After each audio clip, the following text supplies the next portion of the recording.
So, not gonna lie, I didn't really watch much this season. It's not that I don't like anime anymore, but it's just I've been really busy since the start of school, and the season overall was kind of shit. Making videos takes time too, thoughts on them. And even though I did just say that the season was kind of shit, I personally believe that there are, unironically, a couple pretty good shows that came out, and maybe some hidden gems you haven't heard about or given a chance.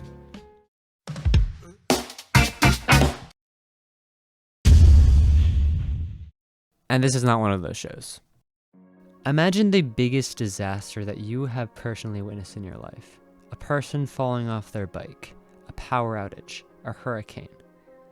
No, these are nothing. These are weak. In Girlfriend, Girlfriend, the idea of natural disasters being far more powerful than anything man could ever do is undermined by the immense man-made disaster that occurs within the show. Now, if you haven't watched this, you might be wondering, well, what's wrong with it? And let me set the scene for you. So there's this guy, Naoya, right? And he's got a nice girlfriend that he really likes. And he really, really likes her. Like, he mentions it several times, how much he likes her. But one day, this other girl, who he doesn't even know, came up to him and asked him to date her. Now, the expected response here would be, I already have a girlfriend. Sorry, gomenasai. But no, Naoya decides to choose Joseph Smith and says, well, why can't I have two girlfriends? And that's the main premise of the show. It gets even worse as the series goes on, too. You know, they end up living together. There's another girl that just comes into the equation. But I don't want to get into it because overall it's an absolute mess. I sometimes enjoy shows that are absolute messes, but this season I wasn't really in the mood for one, and I couldn't really find much enjoyment in this. I feel kind of dumb critiquing this because the characters and plot are obviously written pretty poorly. I do think it's on purpose, which is why it feels dumb to critique, because nothing in the show takes itself seriously, which, while contradicting what I just said, is something I can respect. So if you want to watch a nuclear bomb explode on live camera, I could recommend this to you, but if you want something with actual substance and a plot, then I'd go somewhere else. What the fuck is this? Let me repeat that. What the fuck is this? I remember seeing the announcement for this show, and I legitimately thought it was a parody. Because in my perspective, you know, from what I thought I had seen everything that Isekai had to offer. But no, I guess it's just the gift that keeps on giving, you know? It's the snack that smiles back. Like, what's next? Police officer in a new world? Capitalism in a new world? Oh wait, that's already a thing. To say that Isekai have run their course would be an understatement. I'm not trying to discredit actual good Isekai here, but the idea of Isekai as a trend needs to stop. Because the recent Isekai that have been coming out just trying to appeal to that trend are just embarrassing. There is absolutely nothing about this show that is remotely appealing. And I cannot believe that this was a legitimate thing. This was an actual show that was released in real life. Like, you have the guy with his harem, and everybody loves him because his drugstore is apparently amazing. Like, you can't make this shit up, dude. Like, this is reality. Like, this is the world I live in. I live on the same planet as the people who made this dumb fucking show.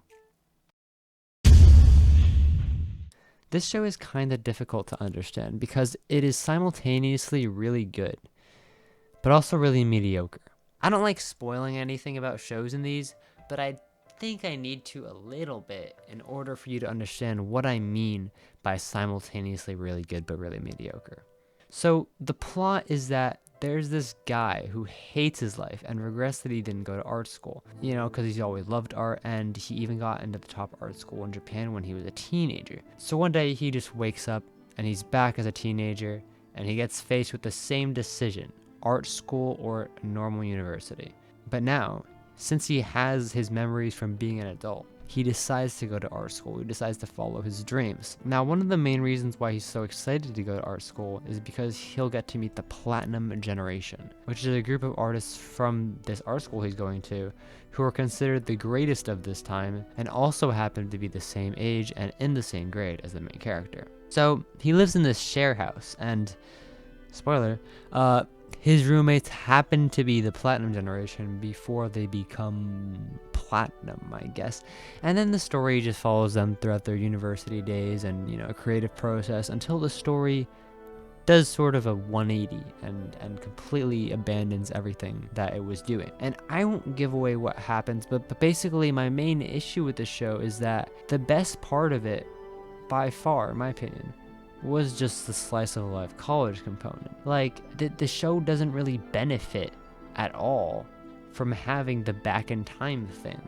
And it especially doesn't benefit from the change in the plot that happens later on. Like, I guess you could call it a plot twist. Like, sure, there are some events that occur that do only make sense because the main character has memories from his adulthood, but everything could have been easily rewritten in order to focus it mainly on the art school students. Think of like Hyoka in art school. Like, that'd be infinitely more interesting than what we got, because we don't really see art school students highlighted too much in anime. And I honestly think it was kind of wasted potential to try and make the story deeper and make it about something different.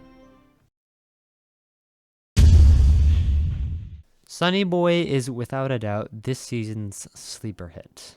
It's weird, and Madhouse has done something that I consider to be seriously special, and in a style way different to what we normally see from them. Just look at their upcoming collaboration with MAPPA.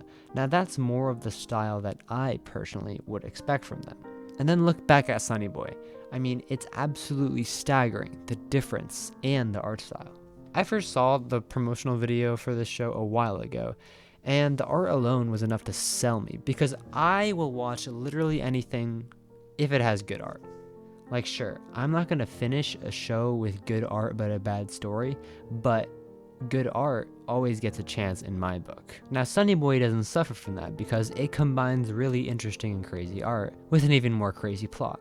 Basically, it's about a bunch of students in a school and they're quote-unquote adrift. And now, the thing about being adrift is that they don't even know what it means to be adrift. And that's sort of the whole point of the story, I guess. Because all of these kids are sort of cut off from the rest of the world and sort of forced to fend for themselves.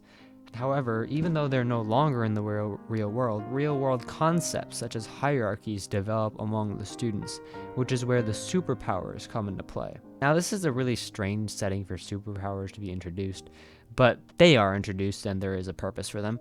And while the superpowers themselves are utilized for many reasons, it's more of the idea of the superpowers that comes through in the narrative. This show touches on a lot of values that society holds, almost criticizing it in a way, and portrays a main character who is just a normal guy who would normally be accepted by society. But as a result, he turns a blind eye to when other people are doing bad deeds, and enables them to do these bad deeds on those who are not accepted by society. This is unironically probably my favorite anime this season, and I did say it was a slow season, but Sunny Boy is the real deal in that it is actually good. And while it's not for everyone, for anyone who likes to think about shows, who likes shows that have a message, have a purpose for being made that goes a bit farther than entertainment, then this show is definitely for you. PA Works has done it again. They have created another great slice of life show, and it made me cry. After finishing Hanasaka Iroha, I've been slowly going through the rest of the PA Works library to try to chase that feeling again. And while I haven't found anything that measures up, I've found some really solid shows. The Aquatope on White Sand is definitely one of those. Other than orgasmic animation, it just tells a real story that could happen to anyone. Its themes of learning to deal with when you don't get what you want is super real. And following the two main girls, both connected to that idea and both otherwise having no idea what they want to do in the future, really struck home to me as a senior in high school. Because these girls experienced it all. Fun with friends, hard work, happy times, sad times. Something that I personally got out of the show was that life beats you up sometimes, but you have to get back up again to meet the next day. Because if you don't, the world's gonna go on without you, and really nobody gets special exceptions in the world that we live in. If you feel lost with what you're doing at all, if you don't know really what your purpose is, what you think you want to do, I would recommend you watch this show. And while you're at it, watch Hanasaka Iroha. There's something really real about both of their themes that anyone can relate to, because they're things that I think everybody has experienced. And to be able to take these themes and make them into an anime, into something that normally doesn't seem real at all, is a real accomplishment in my book.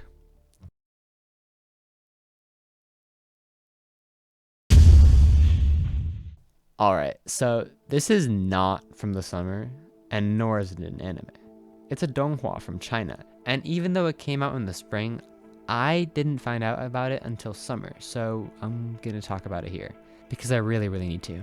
And I'm gonna be straight with you.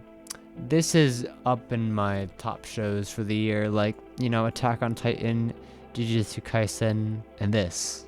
And I'm not even joking. I cannot give enough praise to whoever made this thing, because it absolutely slaps episode after episode of mystery, suspense, thrills, and it doesn't ever fucking let up. And while not all of the episodes were masterpieces, and some parts were questionable as to why they were put in, why episode runtime was being spent on certain arcs, I guess, every single time the end of the episode came on, and you hear the first couple measures of the ending song, you just know. Like, this is one of the first anime in a while where I genuinely think that the opening and ending are just as good as each other, and both are bangers. Like, I don't normally talk about the opening and ending when giving my opinion on an anime, but in Link Click you kinda have to. I would relate the phenomenon to the Phantom Troop arc in Hunter x Hunter, where that guitar riff starts playing and you just know. Like, you're gonna click the next episode, like you're gonna keep watching. Because when a show does have an ending song that is that good, I personally really like that and really value that. It really does help me immerse myself into the story, because I will click the next one right after, and I'm not gonna, put it down and then pick it up again a week later. Link Click managed to do this, and to even further complement the song, every single episode ended on a cliffhanger, on something that made you want to click the next one. But I'm getting a bit ahead of myself. So, to sum it up, Link Click is a show about these two guys, Chang Xiaoshi, who can go back in time through photos, and Lu Guang, who can see what happened in the past through photos. Because these powers complement each other so well, they form this tag team duo in which they decide to help people who have a regret in their life that they want fixed. As always, the issue with time travel is that you shouldn't mess with the past.